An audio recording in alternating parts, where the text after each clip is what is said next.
زه اوس خواست کوم قدرمن ملګري ډاکټر عباسین یوسفزي ته چې د خوشحال بابا په شاعرۍ کې ننګ او غیرت د دې سرلیک باندې د خپلې خبرې وکړي.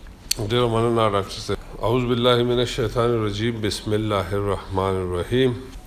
خوشحال خان خټک بابا په کال 1414 عیسوي کې زیږېدلی دی. خوشحال خان بابا د 1414 عیسوي کې زیږېدلی دی او په 1490 عیسوي کې وفات، یعنی د هجري په حساب باندې 1022 هجري دی او د وفات نیټه چې ده نو هغه 1100 هجري. خوشحال خان بابا چې دی نو د ژوند په حقله خو په دې لنډ تنګ وخت کې مونږ خبره نشو کولی، خو د خپلې موضوع مطابق به زه خبره وکړم او هغه دا دی چې د ټول ناول خو ننګ او غیرت څه شي ته وایي په دې باندې لږ غوندې بحث کوو. مونږ اکثر غیرتي یا ننګیالی هغه چاته وایو چې هغه جګړو مګړو کې تکړه وي، نو دا غلطه اصطلاح ده. ننګیالی هغه چاته ویلی کېږي چې هغه په خپل عزت، د خپل کور ودانې په عزت، د خپل خاورې، د خپل وطن، د خپل دین، ان تر دې چې د خپل ساتلي ځناور د حفاظت دپاره هرې قربانۍ ورکولو ته تیار شي، نو دا ننګیالی دی، دا غیرتي دی. او غیرت ویم دغه څیز ته چې ته کله د پښتونولۍ او د دین مطابق یو کار وکړې نو هغې ته غیرت ویلی کېږي. او کله پښتانه پکې دین ته هم ډېره توجه نه کوي چې پښتو کوم شی اجازت کړی دی.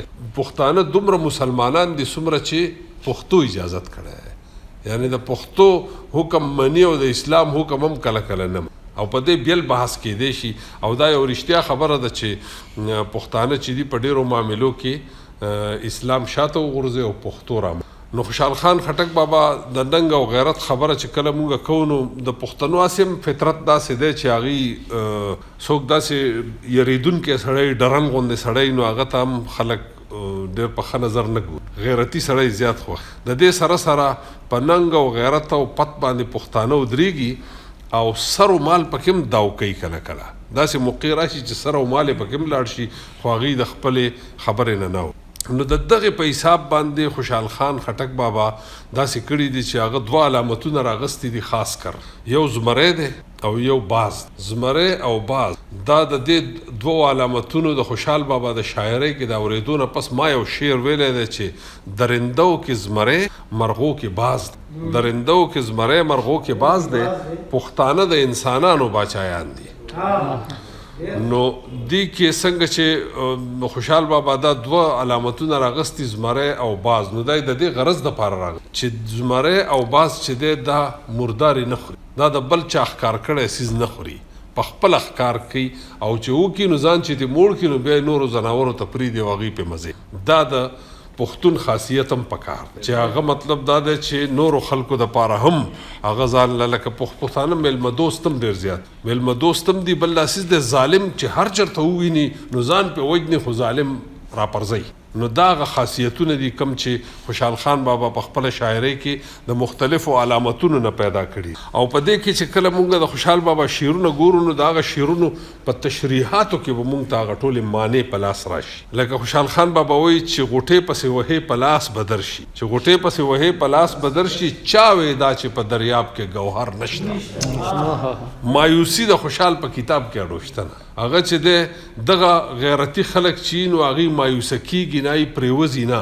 او د هغې دپاره خوشحال بابا یو بل شعر ویلی چې که اسمان دې د زمري په خوله کې ورکا، که اسمان دې د زمري په خوله کې ورکا، د زمري په خوله کې مه پرېږده همت.